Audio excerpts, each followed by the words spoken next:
Thunder wasn't just a bull to me.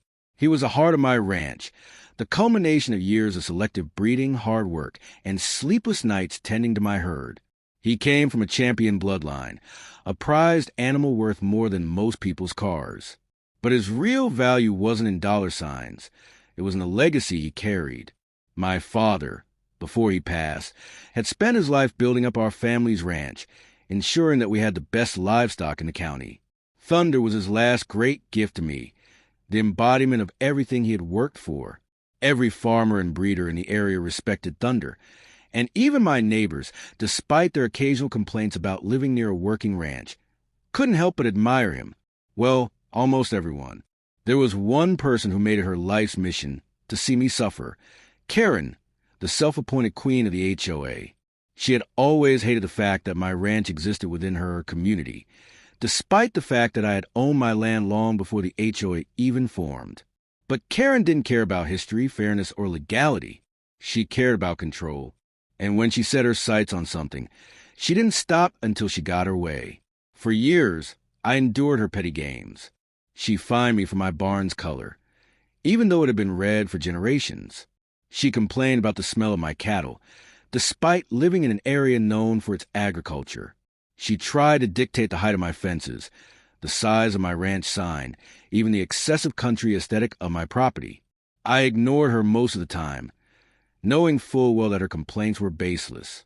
But she kept pushing, desperate to find any loophole, any excuse to make my life miserable. Things escalated when she became HOA president, giving her more influence over the board and more authority to harass me with nonsense violations.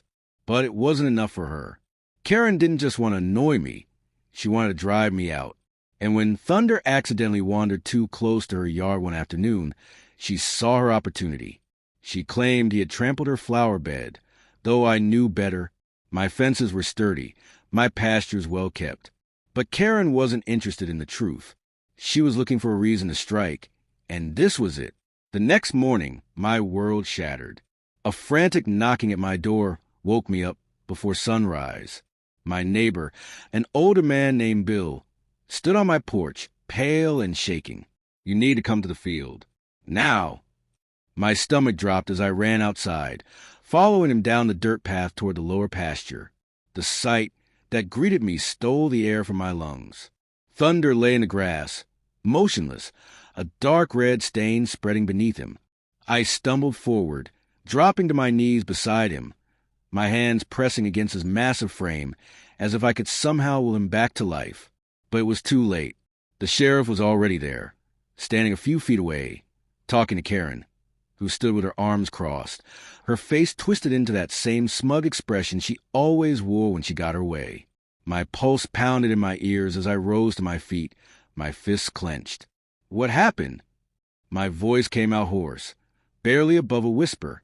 Karen shrugged, as if she hadn't just taken something irreplaceable from me. "He was destroying my yard," she said flatly. "I had no choice." No choice. The words echoed in my mind, fueling the fire in my chest. No remorse, no apology, just Karen, standing there, acting like she had done me a favor. She really thought she had won. She believed that because she was the head of the HOA, she could do whatever she wanted. She thought I would break, that I would accept her decision like all the other neighbors who lived under her rule. But what Karen didn't realize was that she had just walked straight into her own downfall. I took a deep breath, steadying myself, and turned to the sheriff. She just admitted to shooting my bull, I said, my voice calm despite the storm raging inside me. "On my land." The sheriff, to his credit, didn't dismiss me. He nodded, his expression turning serious. Karen let out a laugh, though there was a slight edge of nervousness creeping into her voice now. "He was damaging my property," she insisted, but her confidence was faltering. Because deep down she knew she had messed up big time. What she failed to consider was that livestock in the state was legally protected under agricultural laws. Shooting a farm animal without just cause wasn't just a civil offense. It was a felony. And because Thunder wasn't just any bull, but a registered prize animal worth over $50,000, Karen hadn't just destroyed property. She had committed a serious crime. And now everyone knew it. The weight of her mistake started to sink in as the sheriff pulled out his notepad, jotting down details. The neighbors who had gathered around began whispering amongst themselves, their discontent growing. Karen had been a tyrant in the community for years, but this was beyond HOA rules and petty fines. She had crossed a line that couldn't be ignored. I could see the shift in her posture, the way her arms tightened around herself as the reality of the situation dawned on her. She wasn't untouchable. Not this time. And as she stood there, suddenly unsure of herself, I knew this was only the beginning of her downfall. As the weight of her mistakes settled in, Karen's arrogance wavered for the first time. She had spent years terrorizing this community, treating every neighbor like they were beneath her, using the HOA as her personal weapon. But today, she had gone too far. The sheriff looked at me, then back at Karen, his expression unreadable. He had likely dealt with her countless times before, seen her throw her weight around. But even he knew that the situation wasn't one she could wiggle out of with a simple HOA fine. "Did you say you shot the bully yourself?" he asked her, his voice slow and deliberate. Karen hesitated for just a second, but the damage was already done. "Yes," she said, and then added with a sneer, "because that beast was destroying my property." But that wasn't how the law worked, and she was about to find out the hard way. She had stepped outside the boundaries of HOA regulations and right into the world of criminal law. And in this world, she was nothing more than a trespasser and a felon. I didn't need to yell. I didn't need to fight. Karen had already sealed her fate with her own words. I could see it in her eyes now, the flicker of realization that she made a grave miscalculation. The sheriff straightened up, flipping his notepad closed with decisive snap. "Karen, I need you to come with me," he said, his voice firm. A murmur spread to the gathered neighbors, a mix of shock and grim satisfaction rippling through the crowd. This was the moment many of them had been waiting for, the moment Karen finally had to answer for her actions. But of course, she didn't go down quietly. "You can't be serious," she shrieked, stepping back as if the sheriff's words alone were an assault. "I did what needed to be done. That thing was a menace. I have rights." But her voice, once commanding and filled with confidence, now held a desperate edge. The sheriff wasn't interested in her theatrics. "And so does he," he said, nodding toward me. "And under state law, livestock destruction is a felony. You don't just get to shoot someone's property because you don't like it." Karen sputtered, searching for a way out, but there was none. The law was clear. She had trespassed.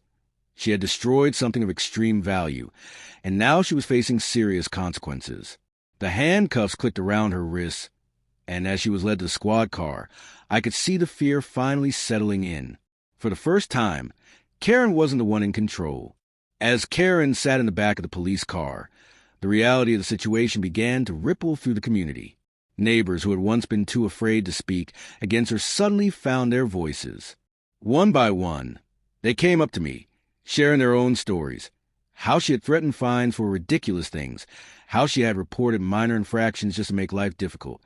How she had twisted the HOA rules to suit her own agenda.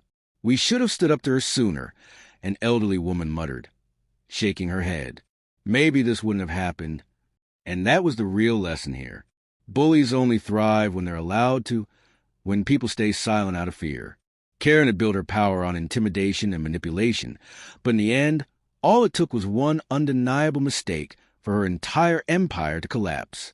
The sheriff drove off, taking Karen with him, and I turned back toward Thunder. Even in death, he had exposed the truth, had shown the entire neighborhood just how far Karen was willing to go for control. But this wasn't over yet. Not for me.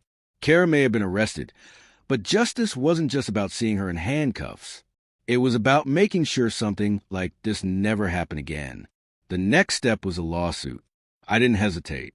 I hired the best agricultural attorney I could find and laid out my case. Karen had cost more than just a bull. She had taken a piece of my family's legacy, destroyed years of breeding and investment, and inflicted an emotional wound that wouldn't easily heal. But I wasn't just seeking revenge. I was making a statement. People like Karen relied on the assumption that they could get away with their actions, that they could push people around without consequences. This lawsuit wasn't just about money. It was about accountability. And when the news broke that I was suing Karen for damages, the HOA started to panic. They had stood behind her for years, protected her, even enabled her abuse of power. But now, they were facing reality of what it meant to have a leader who thought she was untouchable. And they were scrambling to cover their tracks. The HOA board held an emergency meeting, trying to distance themselves from her actions, but the damage was done. Karen had represented their authority, and now that authority was crumbling. Despite their efforts to make it seem like Karen had acted alone, the truth was clear. The HOA had let this happen. They had turned a blind eye to her tactics, had allowed her to use their rules as weapons. And now they were paying the price. As the lawsuit moved forward, it became obvious that they were willing to do anything to avoid a trial. They offered settlements, tried to negotiate, but I refused. I wanted it all on the record. The depositions were brutal. Karen, once the untouchable queen of the HOA, was now just another defendant trying to explain herself. Her excuses fell flat. Her usual tactics of intimidation didn't work in a courtroom. And when the judge ruled in my favor, awarding me full damages, it wasn't just a victory for me. It was a victory for everyone who had ever been bullied by an overreaching HOA. Karen was financially ruined. The HOA was forced to implement stricter oversight, ensuring that no single person could ever hold that much unchecked power again. And just like that, the reign of terror was over. But justice alone wasn't enough. There was a lesson in all of this, one that I hope my neighbors would never forget. Bullies only win when good people do nothing. For years, Karen had been allowed to run unchecked, not because she was powerful, but because no one had been willing to challenge her. That's how tyranny takes root, not through force, but through silence. This wasn't just about a bull or an HOA or one corrupt woman's desire for control. This was about standing up, about knowing your rights, about never letting anyone convince you that they are above the law. It was about community. Because when we stand together, when we refuse to be pushed around, even the biggest bullies will eventually fall. And as I stood there, looking out at my land, I knew one thing for certain. Thunder's legacy would live on, not just in the cattle he had sired, but in the lesson he had helped teach an entire town.